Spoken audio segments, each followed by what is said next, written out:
Ang Radio Mindanao Network Foundation sa kolaborasyon ng Metrobank Foundation ay nagsagawa ng shelter assistance operation para sa mga bayan ng Kawayan, Narvacan at Vigan City, Ilocos Sur. Kasama sa mga inibigay ay mga galvanized iron sheets, mga kahoy at pako na maaari nilang panimula sa pagbangon muli ng kanilang mga kabahayan.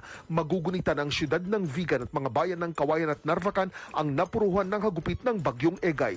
Sa tatlong lugar na ito galing ang pinakamaraming totally damaged houses sa Ilocos Sur.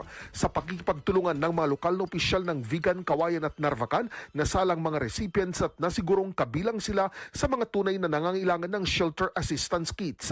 Lubos ang pasasalamat ng mga opisyal, social welfare development officers at mga recipients sa kanilang natanggap na tulong mula sa Uplan Tabang. Ayon sa mga itong mga alin ng RMN Foundation, ang mga kauna-unahang construction materials na natanggap nila matapos masira ang kanilang mga bahay dahil sa Bagyong Egay. Katuwang rin ng RMN Foundation ang Inner Wheel Club of the Philippines na namigay naman ng mga hygiene kits sa mga recipients.